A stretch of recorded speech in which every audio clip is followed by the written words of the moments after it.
And controlling the people. You had a ship full of African men, women, and children who were at the mercy of the captain and all the sailors on that crew.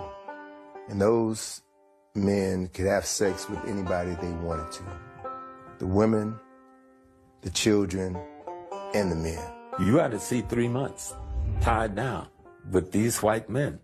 There ain't no women there for the most part. When they start bringing women, they weren't even bringing women. They were bringing girls between the ages of 6 and 15 and raping them all. But they also were raping the men.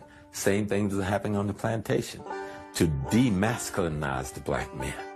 Control the slave population is to rape a father in front of his sons, or to take the biggest, baddest black man on the plantation and do something horrible to him to completely humiliate and emasculate him so that people won't respect him anymore. And that still happens to this day. In the Caribbean, they had seasoning plantations, which were plantations used to break the slaves. And one plantation or one place that had a lot of seasoning plantations was Jamaica. And people have to wonder, what were they doing on these seasoning plantations that was worse than what was happening on the regular plantations? Well, one thing that they were doing on these plantations, especially in Jamaica, they were doing a process called buck breaking, where the white supremacist slave owner or the white supremacist overseer would literally rape black men in front of the whole black population in order to break his spirit, in order to break him down as a man, in order to show dominance against him, in order to show the rest of the black population that this is not your leader. I just made your leader submit to me sexually. And this happened a lot in Jamaica. This is why homosexuality is so looked down upon in Jamaican culture today.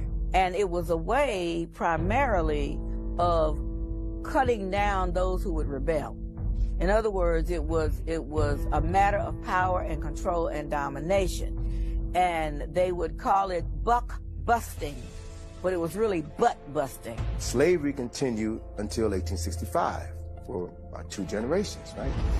So how do you reconcile that? You can no longer bring in Africans, but you still have the business of slavery. So they still needed Africans to do the work down south, especially after the cotton gin was invented.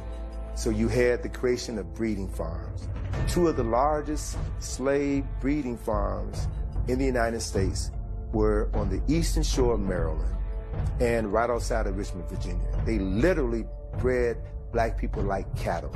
They would have a strong black man have sex with a healthy black woman. That woman could be his mother, his sister, his aunt, his cousin. It didn't matter, because the end product was produce a child that I can sell, bodies that I can sell and ship down to Mississippi, Alabama, Georgia, South Carolina, North Carolina. It was a business. We had breeding farms in the United States that would put one person from one plantation against another.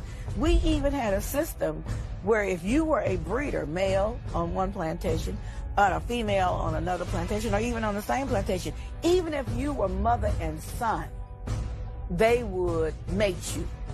And so I tell a lot of my patients and a lot of my friends, you got to stop using the MF word, because that was a description of what actually happened when the paper bag would go over the head to put one breeder against another when they were related.